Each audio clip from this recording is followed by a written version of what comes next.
Okay, അപ്പോൾ നമുക്ക് ഇവിടെ നമ്മുടെ ഇയേഴ്സ് ഓഫ് എക്സ്പീരിയൻസ് എന്ന് പറയുന്നത് ഇപ്പോൾ 1 ഡയമെൻഷനിലാണ്. ഓക്കെ, അപ്പോൾ അത് നമുക്ക് 2 ഡയമെൻഷനിലേക്ക് കൺവേർട്ട് ചെയ്യണം. ബിക്കോസ് മോഡൽ എക്സ്പെക്ട് ചെയ്യുന്നത് 2 ഡയമെൻഷണൽ ഡയമെൻഷനാണ് എക്സ് എന്ന് പറയുന്നത്. വൈ എപ്പോഴും 1 ഡയമെൻഷനിൽ തന്നെയായിരിക്കും, ഒറ്റ കോളം. പക്ഷെ ഫീച്ചേഴ്സ് ഒരുപാട് കോളംസ് ഉണ്ടായിരിക്കും. പക്ഷെ നമ്മളിവിടെ ഇയേഴ്സ് ഓഫ് എക്സ്പീരിയൻസ് ഒറ്റ കോളം യൂസ് ചെയ്തുകൊണ്ട് 2D യിലേക്ക് കൺവേർട്ട് ചെയ്യണം. അത് നമ്മൾ റീഷേപ്പ് എന്ന ഫംഗ്ഷൻ യൂസ് ചെയ്യും. അതിൽ -1 എന്ന് കൊണ്ട് ഉദ്ദേശിക്കുന്നത് അത് automatically total number of rows calculate ചെയ്യും based on total number of elements. എത്ര എലമെന്റ്സ് ഉണ്ടെന്നുള്ളത് ബേസ് ചെയ്തിട്ട് റോസ് എത്രയും കൂടെ മെൻഷൻ ചെയ്യും. ദെൻ അതായത് നമ്പർ ഓഫ് സാമ്പിൾസ്.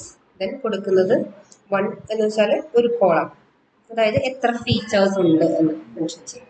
ഓക്കെ, അപ്പോൾ 1 ഡയമെൻഷണൽ എന്ന് പറഞ്ഞു കഴിഞ്ഞാൽ നമുക്ക് ആകെ ഉണ്ടാവുന്ന ഷേപ്പ് എന്ന് പറയുന്നത് എത്ര സാമ്പിൾസ് ഉണ്ട്, n കോമ അത്രേ ഉണ്ടായിരിക്കുള്ളൂ. ഓക്കെ, 2 ഡയമെൻഷൻ എന്ന് പറയുമ്പോൾ റോസ് ആൻഡ് കോളംസ് മെൻഷൻ ചെയ്യും. ഓക്കെ, നമ്മൾ റോസ് ആൻഡ് കോളംസ് എന്ന പാറ്റേണിലേക്ക് അത് കൺവേർട്ട് ചെയ്യുന്നു, എക്സിനെ ആ ഒരു ഫോർമാറ്റിലേക്ക്. ഓക്കെ, അതിനാണ് നമ്മൾ റീഷേപ്പ് എന്ന ഫംഗ്ഷൻ യൂസ് ചെയ്യുന്നത്. ഒരു എക്സാമ്പിൾ പറയുവാണെങ്കിൽ